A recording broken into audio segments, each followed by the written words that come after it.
Familia Casa de Oración y amigos que nos escuchan, Dios les bendiga, qué gusto poderles saludar. Estamos comenzando una serie nueva del libro de Jueces. Anunciamos por ahí en la semana esta serie de nombre Rebeldía, y vamos a ver cómo el pueblo de Dios, cómo el pueblo de Israel atraviesa por uno de los pasajes más oscuros en su historia, y descubramos juntos qué es lo que el Señor quiere enseñarnos a través de la vida de estos jueces y de cada uno de los personajes. Así que bienvenido, vamos a comenzar, vamos a tomar notas y vamos a aprender la palabra de Dios. Veamos qué es lo que Dios quiere enseñarnos en este día. Comencemos.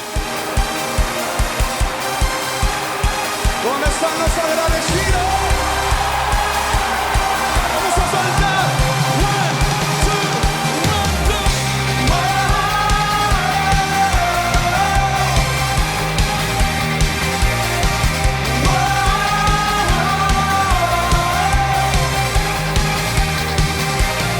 Me has perdonado, me rescataste, me diste vida, me levantaste con tu poder.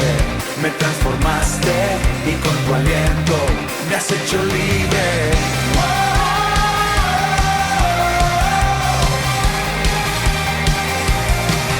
Mi lamento, tú lo quitaste, me diste gozo y alegría. No callaré, celebraré, agradecido canto esta canción. Agradecido por tu gran amor, agradecido por tu salvación, agradecido por tu libertad. Por eso canto, por eso danzo. Agradecido por tu gran amor, agradecido por tu salvación, agradecido por tu libertad. Por eso canto, por eso danzo.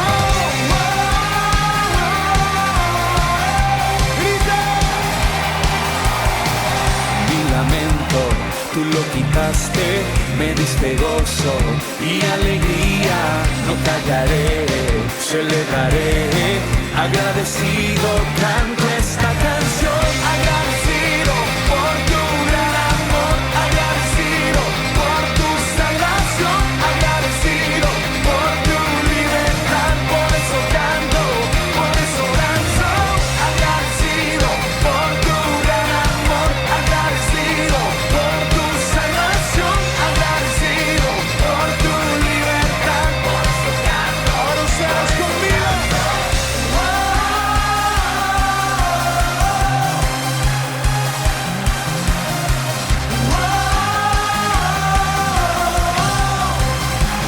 Todos arriba.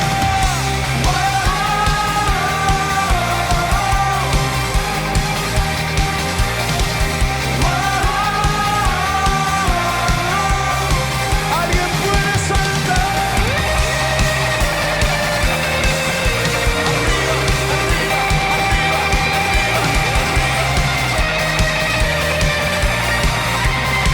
Agradecido, agradecido por tu gran amor, agradecido por tu salvación, agradecido por tu libertad. Por eso canto, por eso danzo. Agradecido por tu gran amor, agradecido por tu salvación, agradecido por tu libertad. Por eso canto, por eso danzo.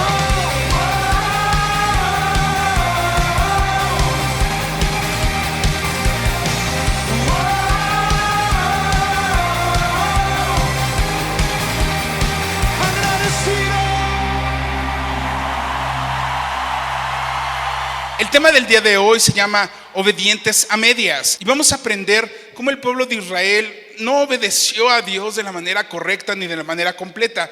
Pero quiero que me acompañes, por favor, a 1 de Corintios capítulo 10 versículo 6. Mas estas cosas sucedieron como ejemplos para nosotros, para que no codiciemos cosas malas como ellos codiciaron. Y viene una lista larga de cosas que el apóstol Pablo enumera y desagradables hacia la iglesia de Corinto. Y les dice en el versículo 11: y estas cosas les acontecieron como ejemplo y están escritas para amonestarnos a nosotros, a quienes han alcanzado los fines de los siglos. Es decir, el apóstol Pablo, cuando está enseñando a la iglesia acerca de la historia de Israel y de lo que ha pasado en Israel, le dice: habrá gente quizá que haga menos la enseñanza del Antiguo Testamento, pero si una cosa es clara, es que estas cosas sucedieron y hoy para nosotros son ejemplo, están escritas para amonestarnos, para advertirnos y para que tú y yo veamos los errores que otros cometieron y tú y yo los evitemos. ¿Por qué estudiamos el libro de los Jueces? Porque sencillamente el libro de los Jueces es un ejemplo para nosotros, o un mal ejemplo o un buen ejemplo para nuestra vida. Al estudiar la palabra de Dios encontramos en la Biblia gente y buenos ejemplos, pero también encontramos conductas y muy malos ejemplos. Debemos de estudiar todo lo que viene, y por eso es que el mensaje que hoy tú y yo vamos a estudiar se llama obediencia a medias, porque ellos vivieron, ellos hicieron, ellos pensaron cosas similares a las que tú y yo en ocasiones podemos pensar. Y sabes, el libro de los Jueces es un libro un poquito triste, un poquito deprimente. Narra un capítulo muy oscuro en la historia de Israel, un comportamiento muy equivocado en Israel, y está caracterizado por un patrón de conducta que se repite una y otra vez y siempre está caracterizado por la desobediencia. Históricamente, el libro de Jueces es la continuación de Josué. Tú y yo habíamos estudiado, hemos leído acerca de Josué, pero si alguno de ustedes no sabe quién es Josué, Josué es el hombre que sucedió a Moisés. Moisés es el hombre escogido por Dios para liberar a Israel de la esclavitud de Egipto, y después de mucho tiempo, después de muchos años de ir frente al pueblo, Moisés es retirado, Moisés cumple con su llamado, Moisés muere y sucede un hombre llamado Josué. Josué básicamente es un discípulo de Moisés, fue alguien dirigido por Moisés, fue alguien a quien Moisés le entregó la batuta para seguir adelante. Dios llamó a Josué para que Josué fuera quien llevara al pueblo de Israel a la tierra que les había prometido. Técnicamente, cuando leemos el libro de Josué, vemos que Josué conquista gran parte del territorio que Dios les ha entregado, pero aún hay zonas o hay regiones que cada una de las tribus tendrá que conquistar, tendrá que pelear y tendrá que adueñarse. El libro de los Jueces cronológicamente se ubica después de la muerte de Josué y antes de la aparición de Samuel, antes de la aparición de los reyes. El libro de Josué comprende un periodo de 350 a 400 años aproximadamente. El libro de los Jueces nos menciona a 13 jueces, 12 de ellos hombres y una mujer. Pero bueno, ¿cómo llegamos al libro de los Jueces? Dios llama a Abraham y le dice a Abraham que salga de la tierra de sus padres y de su parentela, y Dios le da una promesa a Abraham, que lo va a bendecir, que va a hacer de él una nación grande, una nación fuerte, que va a ser su descendencia incontable como las estrellas del cielo o como la arena del mar. Y Dios hace un pacto de alguna manera unilateral en donde Dios va a bendecir a Abraham. Tiempo después, la descendencia de Abraham es grande, llega a Egipto, está en Egipto por un periodo de esclavitud, y después Dios levanta un libertador de nombre Moisés, y con Moisés Dios hace un pacto de manera bilateral, y Dios le dice a Moisés que lo va a bendecir a él y al pueblo, pero también ahora el pueblo tiene una responsabilidad. El pueblo debe de obedecer, el pueblo tiene que hacer su parte. Es decir, ahora las bendiciones de Dios para Moisés y para el pueblo de Dios están condicionadas a la obediencia. Dios les dice claramente: yo me voy a encargar de ustedes, yo voy a cuidar de ustedes, yo los voy a bendecir a ustedes, pero ustedes tienen que hacer algo, ustedes tienen que obedecerme. Pero ¿qué sucede en el libro de los Jueces? En el libro de los Jueces, lo platicábamos hace un minuto, presenta un patrón continuo, presenta un ciclo continuo, presenta una serie de sucesos similares, y vamos a cambiar el nombre de diferentes jueces, pero siempre va a ser el mismo comportamiento o la misma conducta incorrecta. Número uno de esos pasos o de ese ciclo vicioso que pasa en los jueces: toda la historia de los jueces comienza con la desobediencia. Toda la historia de los jueces comienza con el pecado. Todo el problema de los jueces y del pueblo de Israel comienza con la rebelión. Por eso hemos llamado esta serie de esa manera, rebeldía, porque muchas de las veces nuestra vida es muy parecida a la vida del pueblo de Israel, a este momento en el que Israel está viviendo su adolescencia como pueblo, su adolescencia como nación y sus fallas continuas. Entonces, el primer punto es, siempre hay un momento de rebeldía, un momento de desobediencia, un momento de pecado por parte de Israel hacia Dios. Número 2, la consecuencia de esto o de esta mala manera de vivir que tiene Israel es que los hace vivir bajo esclavitud o bajo servidumbre de los pueblos que habitan estas tierras. Dios permite que por la desobediencia de Israel, Israel se ha puesto en servidumbre. Número 3, o el tercer punto de este ciclo continuo, es que cuando Israel se encuentra agobiado, cuando Israel se encuentra ya oprimido, que no puede más, que está en esclavitud, entonces claman a Dios para que Dios traiga paz, para que Dios traiga libertad a ellos. Número 4, en este círculo sucede que Dios, cuando escucha a Israel que clama porque está siendo oprimido, levanta a un libertador, que en esta época se le llama juez. No es un juez como los que conocemos hoy, como un juez que está en un tribunal, sino este tipo de juez es más un caudillo, un guerrero, un libertador, y Dios levanta del medio del pueblo a un libertador que le va a traer paz a Israel. Y como quinto punto en este círculo vicioso, en este ciclo que sucede, es que Israel experimenta descanso, experimenta reposo, experimenta paz por parte de Dios, y esta paz generalmente duraba durante el lapso que ese juez vivía. Si el juez vivía 10 años, 20 años, 30 años, el pueblo de Israel se mantenía en paz con Dios durante ese periodo. Una vez que el juez moría y la generación siguiente había olvidado la promesa de Dios, había olvidado los mandatos de Dios, el pueblo de nueva cuenta volvía a desobedecer, volvía a rebelarse, volvía a ser puesto en esclavitud y en servidumbre, volvían a clamar a Dios, Dios levantaba otro libertador, y el ciclo se repite durante todo el libro de los jueces. Ese es el ciclo: desobediencia, servidumbre, clamor, un libertador y reposo. Y sucede así por casi 400 años en Israel. Ahora, cuando leemos esto podemos decir, bueno, ¿y por qué nos hablas a nosotros acerca de los jueces? Porque si tú y yo entendemos y comprendemos el aspecto general del libro de los jueces, nuestra historia no es muy diferente a la historia de Israel. Nuestra forma de vivir no es muy diferente a la de ellos. Sabes, en ocasiones tú y yo escuchamos a Dios, creemos a Dios, servimos a Dios, pero también nos rebelamos, somos desobedientes, nos metemos en problemas y decimos, Señor, por favor, sálvame de esta. Y de verdad, si me sacas de esta bronca que traigo, no me vuelvo a meter en un problema, no lo vuelvo a hacer, jamás vuelvo a caer en lo mismo. Y Dios nos salva, Dios nos ayuda, Dios repara esa situación que nos está agobiando, que nos está generando un problema, y estamos nosotros tranquilos por un tiempo, estamos en paz durante un tiempo, pero a la vuelta del tiempo se nos olvida y tú y yo volvemos a hacer lo malo y volvemos a hacer lo incorrecto y volvemos a pecar. Y ese es un vicio o un círculo que muchas de las veces sucede en nuestras vidas y que sucedía así con el pueblo de Israel. Ahora, en esta introducción o mediana introducción del libro de jueces o panorama general de jueces, el libro de los jueces no está escrito de manera cronológica, es decir, los capítulos no son de manera consecutiva tal y como pasaron. El libro de los jueces lo podemos dividir en 3 grandes bloques para los que quieren hacer alguna especie de bosquejo. La primera parte es del capítulo 1 al capítulo 3, versículo 6, y en este primer bloque o en esta primera parte podemos encontrar cómo es la vida de Israel y el comportamiento de Israel tras la muerte de Josué. A partir del versículo 3, del capítulo 3, versículo 7 hasta el capítulo 16, todo el capítulo 16 hasta el versículo 31, podemos ver la vida y la intervención de cada uno de estos jueces.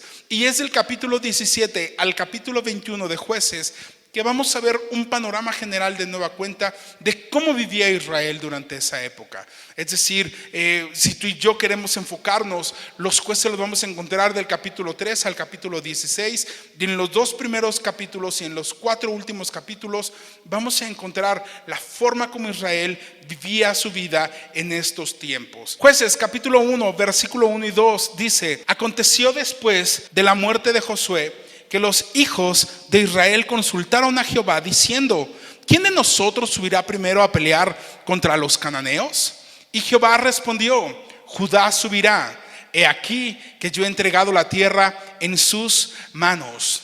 Moisés fue un gran líder. Indiscutiblemente fue un hombre que fue atento a la voz de Dios. Y lo que hace Moisés tras la muerte es entregar a Josué el liderazgo para que él pueda dirigir al pueblo de Israel. Josué no es un mal líder. Tú y yo leemos la escritura y vemos las veces que Moisés estaba levantando las manos y Josué peleando, y vemos la valentía de Josué, la determinación de Josué para creer la promesa de Dios. Y ahora Josué es el nuevo líder del pueblo de Israel. Josué tiene la responsabilidad de llevar a Israel a la tierra prometida. Y en innumerables veces Dios le dice a Josué a través del libro de Josué: esfuérzate y sé valiente, esfuérzate y sé valiente, no temas ni desmayes. Y tras ese esforzarse de Josué, podemos ver a un Josué que es determinado, que es decidido, pero que aún como Moisés, a pesar de ser buenos líderes, hubo malas situaciones en Israel, hubo murmuración, hubo gente que no quiso creer la voluntad de Dios, hubo gente que jamás pudo sacar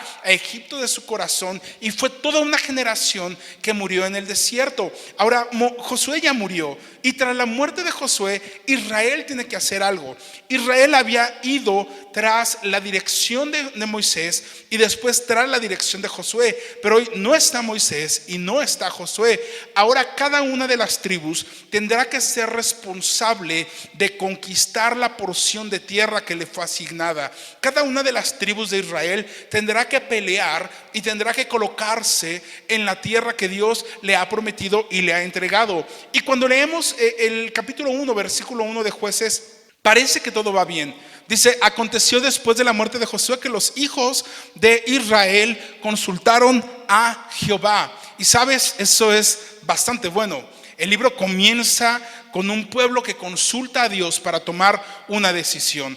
Y sabes, sin duda nuestra vida debería de ser así. Tú y yo no solamente somos buenos, o es bueno cuando consultamos a Dios, sino que cuando no lo consultamos a Dios, tú y yo pasamos por necios. Tú y yo pasamos como alguien que no quiere la dirección de Dios, que no busca la instrucción de Dios. Es siempre necesario que tú y yo busquemos la dirección de Dios para que tú y yo podamos tomar las decisiones correctas y sepamos qué es lo que tenemos que hacer. Tú y yo tenemos que caminar conforme a la voluntad y a la dirección de Dios. ¿Y cuál fue la respuesta de Dios a la petición de Israel? Israel le pregunta qué es lo que tienen que hacer. Versículo 2: y Jehová respondió: Judá subirá. He aquí que yo he entregado la tierra en sus manos. Judá subirá y yo he entregado la tierra en sus manos. Me gusta la forma como Dios une dos palabras y dice: subirá y yo entregaré. Es decir, Dios está diciendo que no te voy a entregar si tú no subes. Ya consultaste a Dios, eso es bueno, pero ahora tienes que actuar, tienes que hacer lo que te toca. Y vemos las dos cosas. Dios le dio una instrucción y ahora lo que tiene que hacer Judá es obedecer. De la misma manera, tú y yo podemos orar a Dios y Dios habla, y tú y yo no podemos quedarnos pasivos esperando a que suceda lo demás. Tú y yo tenemos que actuar, tenemos que hacer la parte que nos corresponde. En este caso, Dios entregó la tierra. Si ellos subían, si ellos se quedaban en el lugar en donde estaban, no iban a entregar esa tierra. Tenían que subir para recibir la tierra que Dios estaba prometiendo. Y de verdad debemos de entender como iglesia y como personas que nosotros somos colaboradores de Dios. Por mucho que la gente pueda decir: Dios hace todo, es real, pero tú y yo debemos entender que tú y yo tenemos una parte por hacer, y la parte que tú y yo debemos hacer es una parte ligada a la obediencia. Tenemos que ser obedientes a lo que Dios nos pide. Tú y yo no podemos vivir pacientes, sentados, esperando siempre que Dios quiera bendecir, que Dios quiera traer, que Dios quiera dar. Tú y yo tenemos que aprender a saber que Él hace muchas cosas, ya hizo muchísimas cosas y ha puesto la salvación frente a nosotros para que nosotros hoy hagamos la parte que nos toca hacer. Y la parte que toca hacerse nos toca a nosotros, y es obedecer. Dios hizo el sacrificio,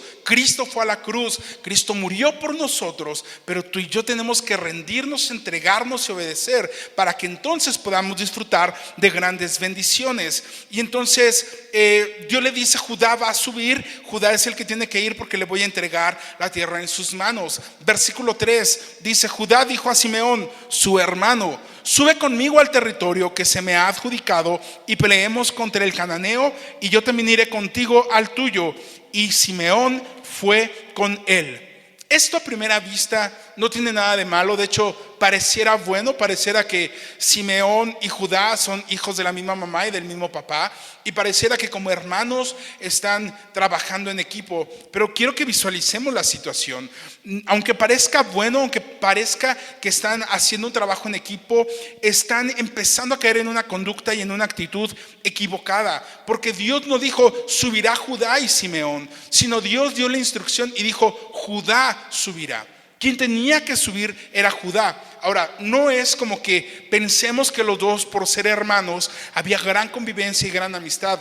No estamos hablando de una persona llamada Judá y de una persona llamada Simeón. Estamos hablando de un pueblo identificado como Judá, un pueblo integrado por muchas personas, por cientos de personas, y otro pueblo llamado Simeón, integrado por muchas personas más. Entonces son dos pueblos realmente los que se están poniendo de acuerdo para poder ir juntos.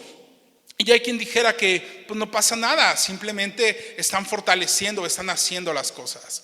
Y esta es la parte donde quiero que empecemos a analizar, porque aunque parece que Judá obedece a Dios, realmente Judá lo está obedeciendo a medias. Judá no está obedeciendo completamente a Dios, porque Dios le dijo, ve tú, sube tú. Y si realmente yo estuviera creyendo la palabra que tú me das, yo voy de manera solo. Yo voy como me estás pidiendo. Solamente el pueblo de Judá, solamente la descendencia de Judá, solamente la gente de Judá. Pero lo que Judá está diciendo es que bueno, gracias porque me estás mandando, pero ¿qué crees? No me siento cómodo como tú me estás pidiendo que haga las cosas. No me estoy sintiendo cómodo como tú me pides que vaya. Entonces, ¿sabes qué? Déjame confiar en mis amigos, déjame confiar en mi hermano, déjame confiar en la descendencia de mi hermano, porque entonces voy más confiado así.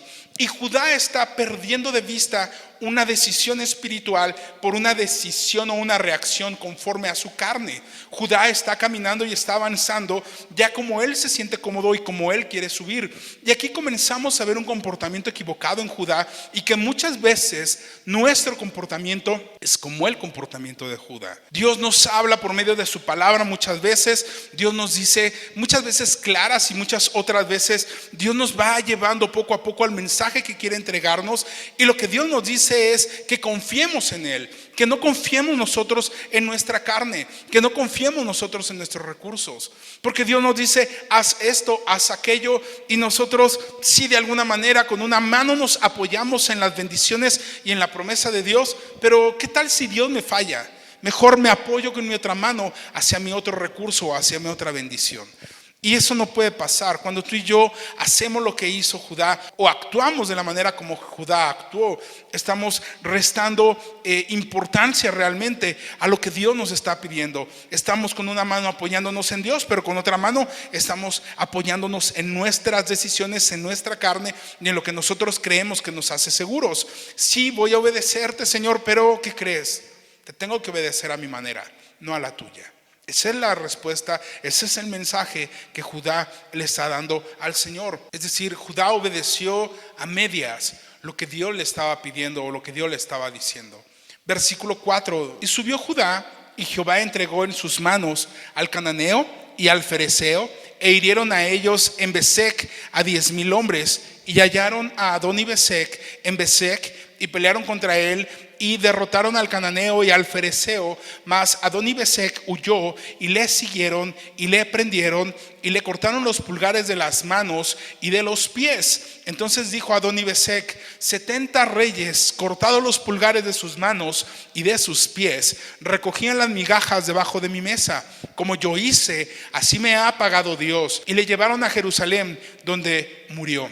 En el versículo 4 empezamos a ver el despliegue de esas campañas militares que estaba haciendo Judá. Judá empezó a conquistar, empezó a avanzar, empezó a pelear, y lo que Judá hace ahora es llegar a una ciudad donde se encuentra a un hombre, una ciudad llamada Besec, y se encuentran a un hombre llamado Adoni-Besec. Adoni-Besec es el rey de esta ciudad. La palabra Adoni es señor o rey, y Besec es el pueblo o es el nombre de la ciudad. y tienen una gran victoria. Judá sube y gana y hace que el mismo rey o el mismo Adoni-Bezek huya y se vaya corriendo. Dice que derrotaron a 10,000 personas. Un ejército de 10,000 no es un ejército muy pequeño, es un ejército grande. Y vemos cómo Dios está cumpliendo la promesa que le ha dado a Judá. Y sabes, es interesante porque cuando Adoni-Bezek huye o cuando Adoni-Bezek se va, ellos lo siguen, ellos lo prenden. Y una vez que lo tienen, no terminan con él ahí. No terminaron con él ahí. Dice el versículo 6 que solo le cortaron los pulgares de las manos y los pulgares de los pies.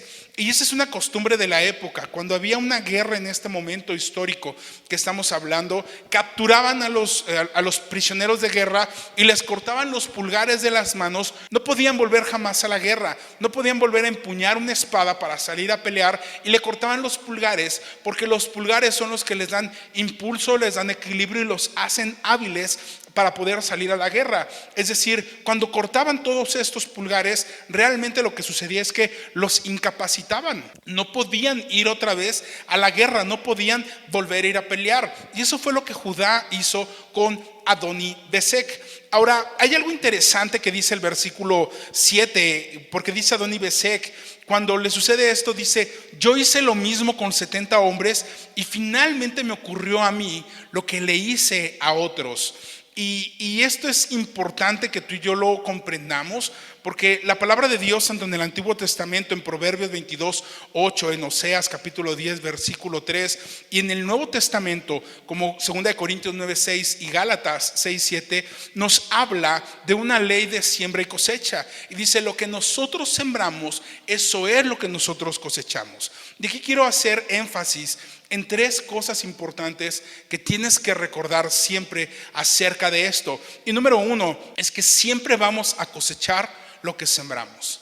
Si yo siembro jitomates, no puedo esperar cosechar otra cosa.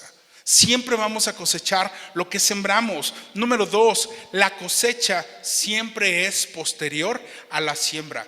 Hay cosechas que llegan muy rápido, pero hay cosechas que toman su tiempo. Y a veces tú y yo podemos tener una idea equivocada de que, hice tal cosa y no hubo una consecuencia. Al parecer, pues todo bien, todo está tranquilo, todo está bajo control. Y no es que no haya una consecuencia, sino que todavía no ha llegado el tiempo de la cosecha, sea esto bueno o sea esto malo. Y número 3, la cosecha siempre es más grande que la siembra. Nadie del que siembra una semilla recoge una semilla. Una semilla te da muchos frutos y siempre la cosecha es más grande. Así que debemos de tener cuidado con esto.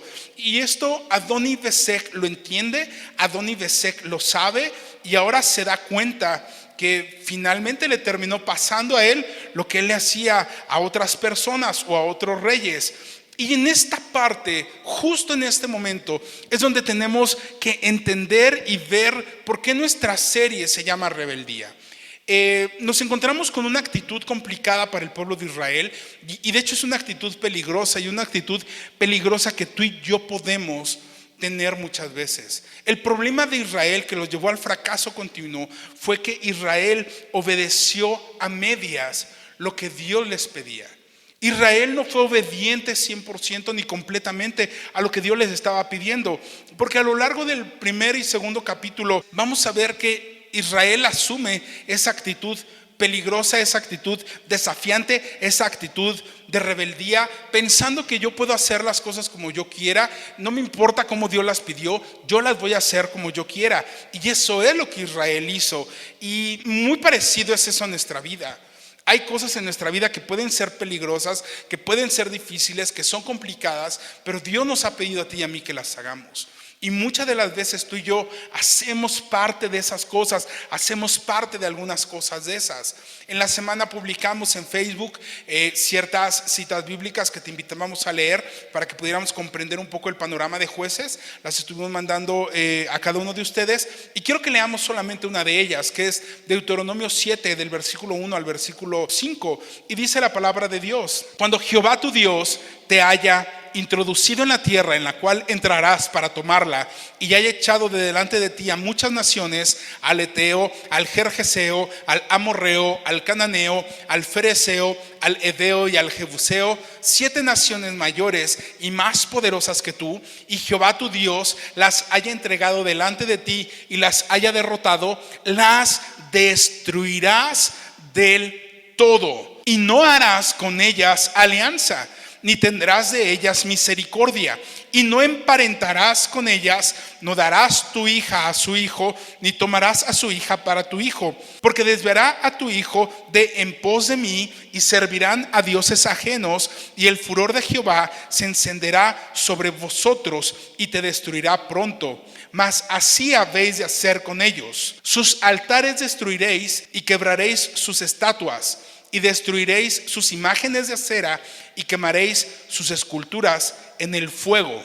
La instrucción de Dios es muy clara. Ustedes tienen que eliminar absolutamente todo. Ustedes van a llegar a una tierra que les voy a dar y tienen que aniquilar todo, tienen que acabar con todo. Y Dios nunca ha escondido sus planes. Dios siempre ha revelado y ha mostrado los planes. En Génesis capítulo 15, versículo del 13 al 16, Dios le dice a Abraham que Israel será esclavo por 400 años. Y le dice, y serán esclavos por 400 años básicamente porque el amorreo aún no está preparado, porque el amorreo irá creciendo su maldad, y la maldad o el furor del amorreo subirá delante de mí, y entonces yo liberaré a Israel, y Israel será el que haga el juicio por Dios. Es decir, el que Israel llegara a estas tierras a conquistar, a quitar a la gente, no era porque los amorreos eran buenos, era porque el amorreo, la maldad del amorreo era grande, y Dios estaba haciendo un juicio contra los amorreos. Y lo que Dios le está diciendo a Israel es: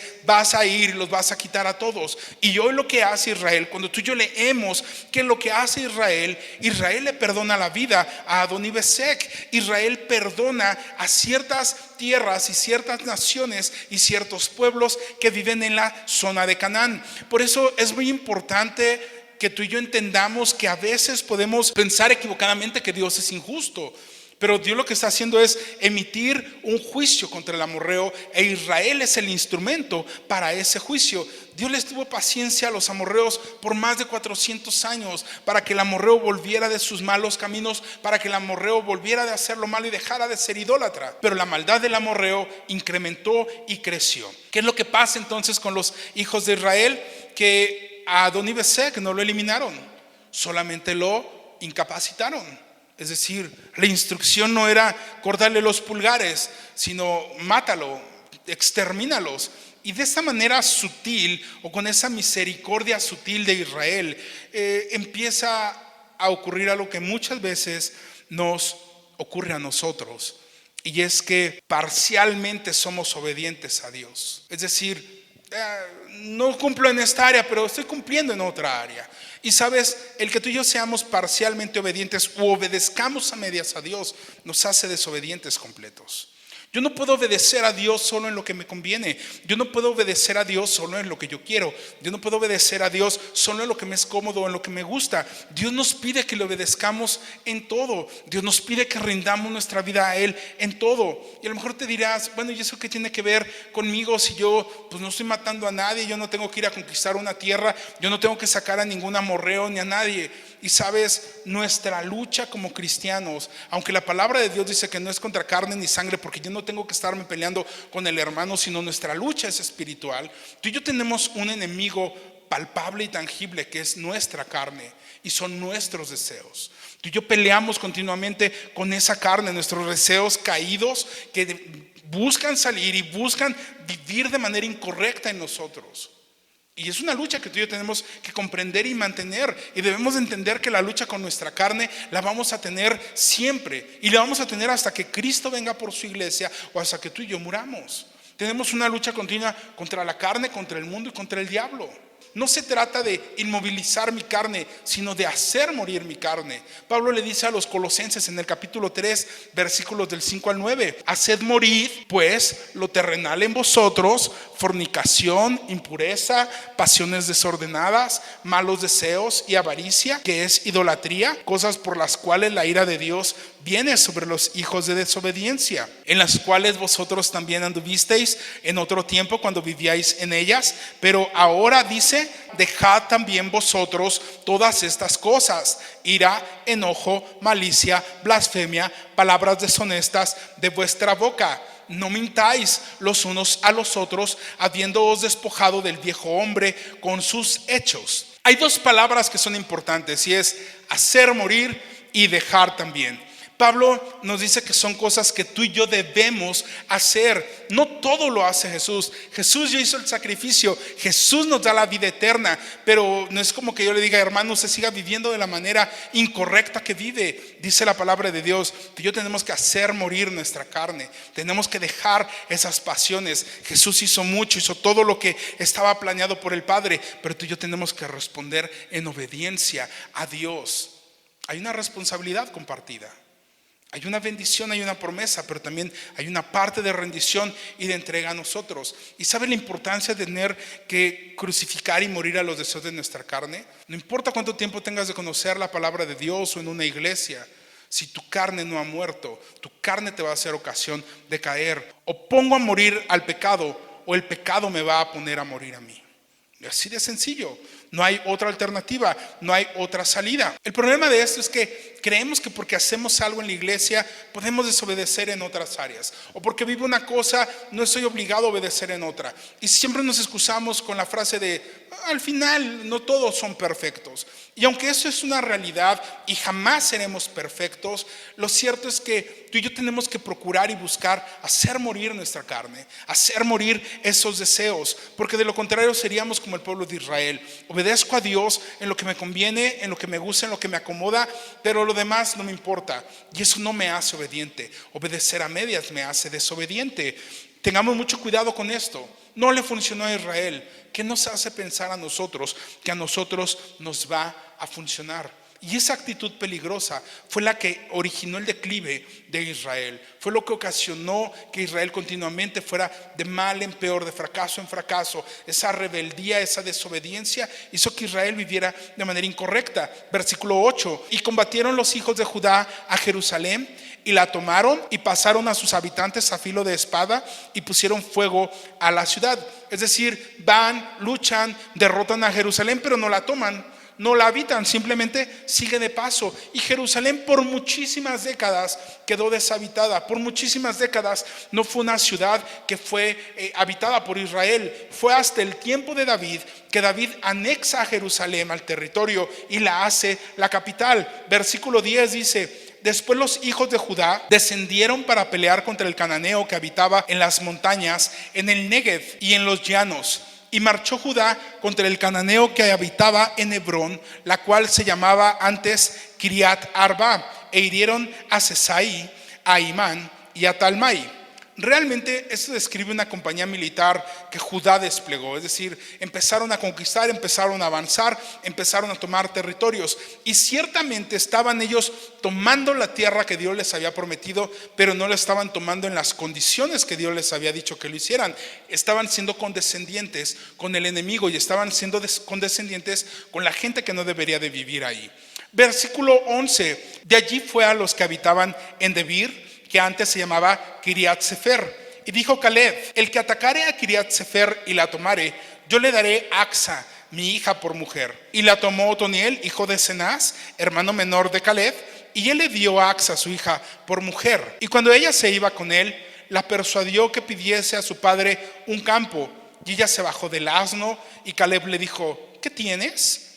Ella entonces le respondió: concédeme un don, un regalo, puesto que me has dado tierra del Negev, dame también fuentes de agua. Entonces Caleb dio las fuentes de arriba y las fuentes de abajo. Aquí aparecen dos personajes. Estamos hablando de Judá y de repente habla acerca de Caleb y habla acerca de Otoniel. Estos dos personajes son miembros de la tribu de Judá. Recordemos que Judá no es una persona, Judá es una tribu y la tribu está integrada por muchos hombres. Dos de esos hombres que por lo menos este pasaje menciona es Caleb y es Otoniel. Bueno, ¿y quién es Caleb? Todo se remonta a aquella visita o aquella expedición que hacen 12 príncipes de Israel. Moisés los manda a ver la tierra que Dios les ha prometido, la tierra que ellos van a tomar, y dentro de esos 12 príncipes, 10 de ellos dan un informe de desánimo. Dicen, no, son gigantes, parecemos langostas junto a ellos y vamos a morir. Y de esos 12, solo 2 dieron un informe positivo y dijeron, sí son grandes, pero nosotros podemos con ellos porque Jehová va con nosotros. Esos 2 hombres fueron Josué y fue Caleb. Caleb ahora sigue vivo, Josué ya murió. Vemos cómo Moisés le promete a Caleb la tierra que él conoció y le dijo, yo te voy a dar a ti la tierra que tú has pisado, la tierra que fuiste a investigar, la tierra que fuiste a ver. Y ahora, años después, Caleb ha llegado a esta tierra que se le prometió y Caleb ya es un hombre mayor. Caleb es un hombre de aproximadamente 85 años o mayor a 85 años y Caleb está conquistando la tierra que se le prometió muchos años atrás. 45 años atrás se le había prometido esa tierra y 45 años después estaba conquistando la tierra que Dios le había prometido a Caleb. ¿Por qué la historia de Caleb se incluye en el primer capítulo de Jueces? Y sin duda puede haber muchas razones, pero si algo es importante es que entendamos que el libro de los Jueces es un libro de constante fracaso, de constante desobediencia, de constante obediencia a medias o desobediencia completa. Y el que la historia de Caleb esté incluida en esta parte lo hace importante y lo hace valioso, porque Caleb ya es un anciano. Caleb es una persona mayor y está conquistando lo que Dios le prometió hace 45 años atrás. Y sabes, creo que el Espíritu Santo permite que esta porción sobre Caleb o ese testimonio sobre Caleb esté incluido en esta parte, porque nos pone como ejemplo claro de una persona que no solamente confía en Dios, sino una persona que perseveró y que sin importar los tiempos obedeció lo que Dios le había prometido y tomó lo que Dios le había prometido. Y el triunfo de Caleb no fue parcial. Caleb no llegó a vivir con la gente que moraba ahí. Caleb llegó y determinado sacó a los que estaban ahí. Y creo que Caleb es una muestra clara de que la promesa de Dios es posible y que no importa cuántos años hayan pasado, la promesa de Dios va a ser real en tu vida. Ahora, aquí hay algo importante, porque generalmente tú y yo somos dados a justificar nuestra desobediencia. A veces vemos gente que es obediente a Dios, gente que es entregada a Dios, gente que le sirve a Dios, y lo primero que nosotros decimos cuando nos sentimos confrontados es, pues sí, pero su vida ha sido fácil.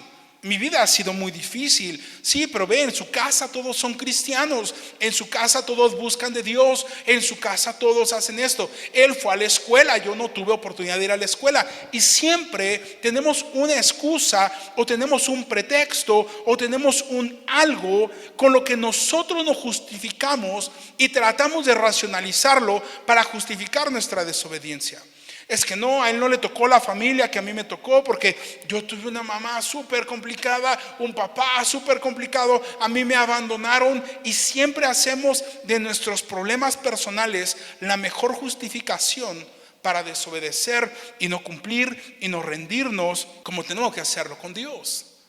Y sabes, esos son solo pretextos y excusas. Caleb era un hombre grande, toda la generación que había salido con él de Egipto había muerto en el desierto. Caleb tiene 85 años por lo menos y está conquistando lo que Dios le había dado. Ahora cuando se regresa a Axa y le dice, oye, dame un don, dame un regalo y dame las fuentes, dame aguas también.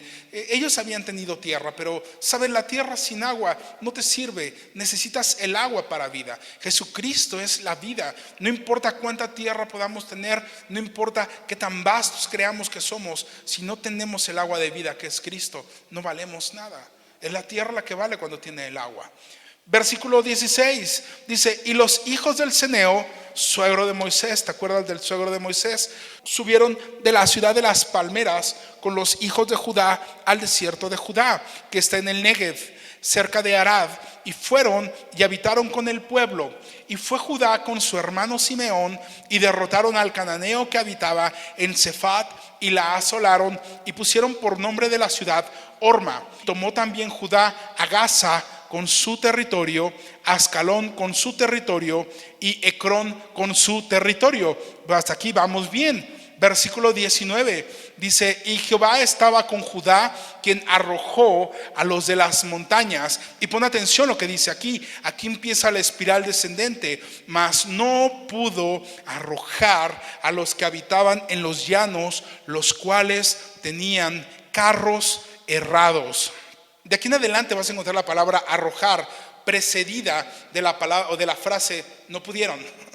No pudieron arrojar, no pudieron arrojar. Y sabes, hicieron algunas cosas, obedecieron a Dios en algunas cosas, pero en muchas otras no obedecieron a Dios.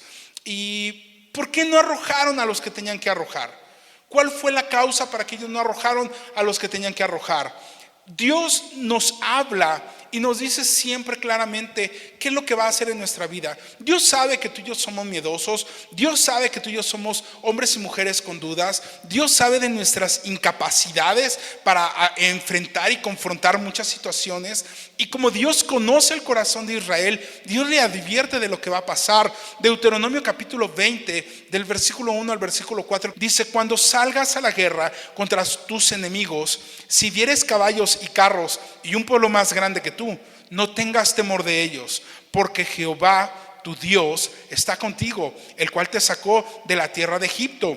Y cuando os acerquéis para combatir, se pondrá en pie el sacerdote y hablará al pueblo y le dirá: oye Israel, vosotros os juntáis hoy en batalla contra vuestros enemigos. No desmaye vuestro corazón, no temáis ni os azoréis, ni tampoco os desalentéis delante de ellos, porque Jehová vuestro Dios va con vosotros para pelear por vosotros contra vuestros enemigos, para salvaros.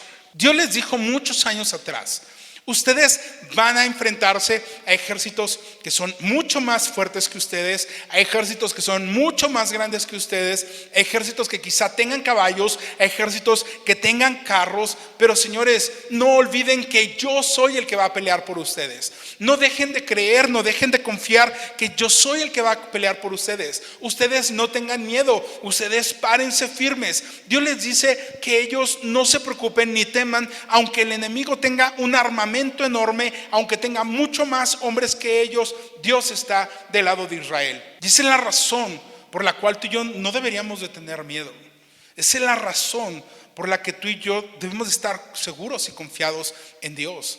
Sabes, muchas veces tú y yo atravesamos por situaciones y circunstancias que son complicadas, que una circunstancia se va transformando en otra y cuando menos acuerdas es un gigante que parece invencible, parece que no vamos a poder ganar. Y aunque la situación sea apremiante, aunque sea complicado, aunque a veces podamos estar llenos de miedo para poder enfrentar alguna situación, la palabra me enseña que cuando Dios va con nosotros no hay nada imposible para Dios. La palabra me enseña que tú y yo tenemos que creer para poder triunfar y para poder ganar.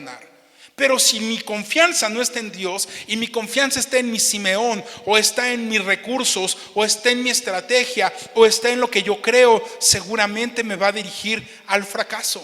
Dice el Señor: aunque tengan carros, no tengan miedo, porque yo los voy a salvar. Y cuando tú lees el versículo 19 de Jueces, te das cuenta que ellos no lo pudieron arrojar porque tenían carros y mejor los dejaron. Ya no siguieron. ¿Qué les faltó? Les faltó fe, les faltó obedecer. Y sabes, ese es a veces nuestro problema. Muchas de las veces nos falta fe. Y fe no nada más es creer románticamente en algo.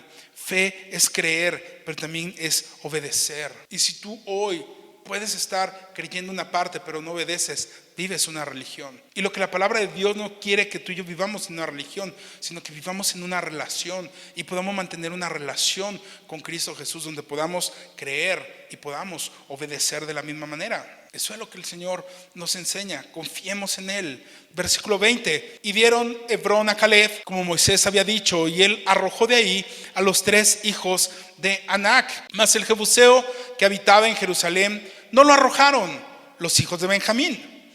Y el jebuseo habitó con los hijos de Benjamín en Jerusalén hasta hoy. Aquí comienza desobediencia tras desobediencia, fracaso tras fracaso, conquistas a medias, obediencias a medias, desobediencias completas. Versículo 22, también la casa de José subió contra Betel y Jehová estaba con ellos. Y la casa de José puso espías en Betel, ciudad que antes se llamaba Luz. Y los que espiaban vieron a un hombre que salía de la ciudad y le dijeron: muéstranos ahora la entrada de la ciudad y haremos contigo misericordia. Y él les mostró la entrada a la ciudad y le hirieron a filo de espada, pero dejaron ir a aquel hombre con toda su familia. Y se fue el hombre a la tierra de los heteos y edificó una ciudad a la cual llamó Luz. Y este es su nombre hasta hoy. Otra vez los hijos de Israel no cumplieron, no obedecieron completamente. Dios les había dicho lo que tenían que hacer, y es: extermínalos a todos, mátalos a todos, limpia la tierra de todos. Y ellos están regalando pases de misericordia a todos los demás y están desobedeciendo el llamado de Dios. Este hombre salió de la ciudad que se llamaba Luz, mataron a toda la ciudad y con el tiempo volvió a ser otra ciudad que se llamaba Luz, es decir, volvió otra vez a lo mismo. Versículo 27 al 29, y aquí vamos a encontrar unas frases que son los tampocos. Tampoco Manasés arrojó a los de Bet-Seán, ni a los de sus aldeas, ni a los de Tanac y sus aldeas, ni a los de Dor y sus aldeas, ni a los habitantes de Ibleam y sus aldeas, ni a los que habitan en Megiddo y en sus aldeas. Y el cananeo persistía en habitar en aquella tierra. Pero cuando Israel se sintió fuerte, hizo al cananeo tributario, mas no lo arrojó. Tampoco Efraín arrojó al cananeo que habitaba en Geser, sino que habitó el cananeo en medio de ellos en Geser. La narración de la conquista de estas tribus, o la narración como van conquistando, se impregnan de una frase: es tampoco. Ya ni siquiera se dan el tiempo de narrar todas las cosas que hicieron. Simplemente están diciendo: y esta tampoco hizo lo que Dios les pidió, y esta tampoco hizo como Dios les pidió. Incluso cuando se sintieron fuertes, no los arrojaron tampoco, sino que los hicieron tributarios. De aquí hay 2 cosas que tú y yo debemos de analizar. Y la primera es que el enemigo persiste, es decir, dice que el enemigo persistía en habitar en aquella tierra, y eso es: se aferra. El enemigo es persistente y resiste y hará todo lo que sea necesario por no irse. Yo te decía hace un rato que nuestra lucha como cristianos no es contra carne y sangre, no es contra personas, es espiritual, pero tenemos una lucha con nuestra carne y es una lucha diaria. Y la carne va a resistir y va a persistir y va a tratar de no morir. Y no es una lucha que tú y yo pensemos que vamos a poder ganar simplemente con quitarle la atención a lo que estamos viviendo mal. La vida de fe es una batalla espiritual constante, es una batalla todos los días. Tenemos diferentes adversarios, te lo decía hace un rato, pero tú y yo no podemos creer que ellos van a bajar la guardia. Por lo tanto, tú y yo no podemos bajar la guardia. Tenemos que hacer morir todos los días nuestra carne. Número 2, cuando se hicieron fuertes, no los arrojaron, sino que los hicieron tributarios. Y eso es algo grave, porque Israel está determinado en no obedecer a Dios como Dios le está pidiendo que haga. Israel está determinado a hacer las cosas como Él quiere hacerlas, como muchos de nosotros a veces. Y ese fue el grave error del pueblo de Israel a través del libro de los Jueces. Y ellos creían que podían ser hasta cierta forma más inteligentes que Dios. Ellos tenían la mentalidad que a veces tú y yo tenemos. Es decir, soy desobediente a Dios, pero estoy generando ganancias. Estoy teniendo ganancias, estoy teniendo beneficios. Sí desobedezco a Dios, pero eso me va a dejar ganancias a mí. Hacerlos tributarios significaba que iban a tener ganancia, les iban a servir, iban a tener bienes. Y no podemos nosotros dejar de lado esa idea. El Espíritu Santo siempre trae convicción a nuestras vidas. Nos habla por medio de la palabra muchas veces y pone el dedo en las cosas que tú y yo estamos haciendo mal. y cosas que tenemos que hacer morir. Y tristemente la mayoría de nosotros identificamos con claridad cuáles son las cosas que nos alejan y nos hacen obedecer a medias a Dios, cuáles son esos pecados que nos alejan de Dios, pero siempre tenemos una razón para no desecharlas. Siempre queremos estar justificados para seguir viviendo de la manera que lo hacemos. Y tengamos mucho cuidado con eso, porque no puedo yo pretender pensar que estoy dominando mi carne y teniendo beneficios y teniendo ventajas, y como domino mi carne, creo que estoy sacando provecho de eso. Si tú y yo no hacemos morir la carne nos va a hacer morir. Yo no puedo tratar de creer que me está dejando ganancia lo que estoy haciendo mal o el pecado que estoy haciendo. Es que me da placer, me da satisfacción, me hace sentir tranquilo. Por eso creo que lo puedo llevar a la par con mi relación con Dios. Y no se trata de eso. No es eso lo que Dios está buscando de nosotros. Y sabes de lo que te hablo claramente. ¿Cuántas veces has tolerado un pecado, una mala actitud, una actitud perversa? Y tienes la idea de, no pasa nada, cuando quiera pararlo, podré pararlo. Y sabes, el pecado, esa actitud terminó dominando tu vida. Terminó controlando tu vida. Pablo dice en Romanos capítulo 8 versículo 13 que la carne solamente la vencemos con el poder del Espíritu.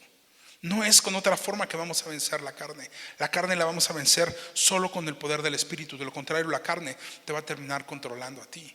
Versículo 30. Tampoco Zabulón arrojó a los que habitaban en Quitrón, ni a los que habitaban en Naal, sino que el cananeo habitó en medio de él y le fue tributario. Otra vez, por negociar ganancias y que les tributaran, tampoco arrojó a los que habitaban. Y tampoco Aser arrojó a los que habitaban en Aco, ni a los que habitaban en Sidón, en Alab, en Aksib, en Helba, en Afec y en Rehob. Y moró Aser entre los cananeos que habitaban en la tierra, pues no los arrojó. Tampoco Neftalí arrojó a los que habitaban en Bet-Semes, ni a los que habitaban en Bet-Anat, sino que moró entre los cananeos que habitaban en la tierra.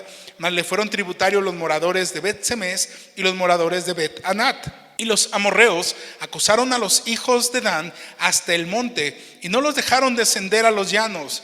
Y el amorreo persistió en habitar en el monte de Jerez, en Ajalón y en Salbim.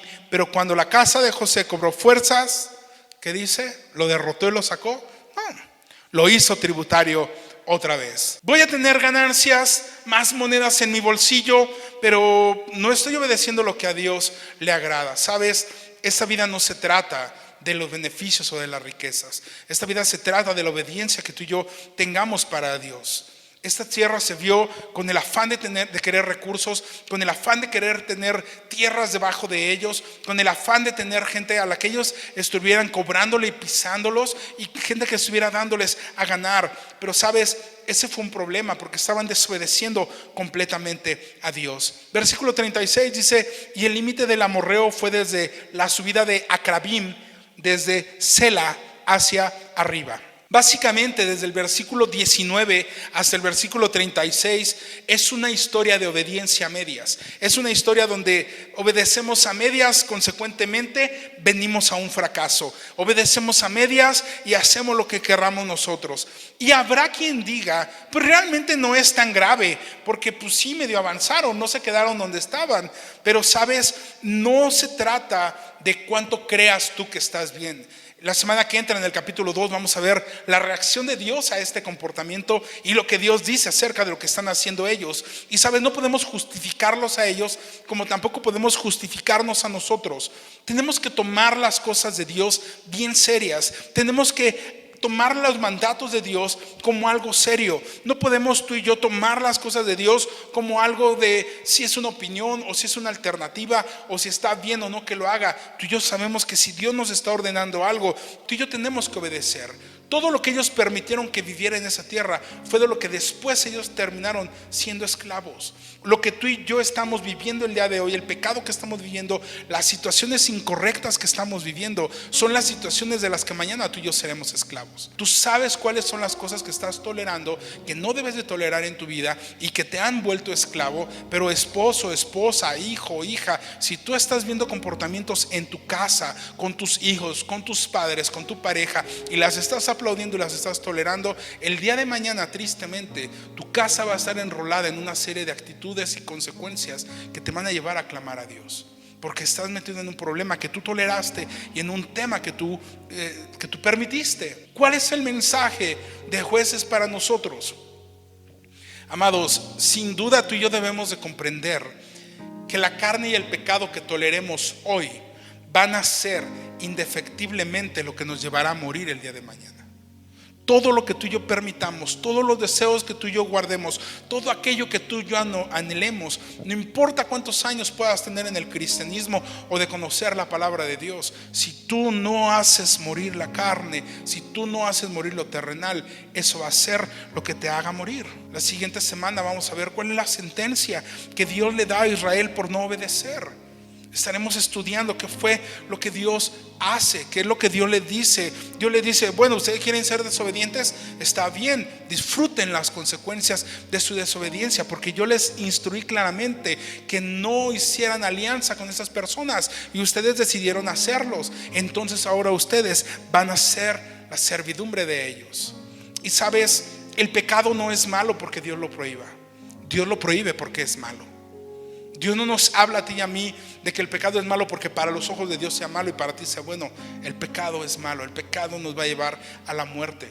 Dios no busca que tú y yo vivamos como esclavos del pecado. Dios no busca que tú y yo seamos esclavos de nada. Seamos cuidadosos.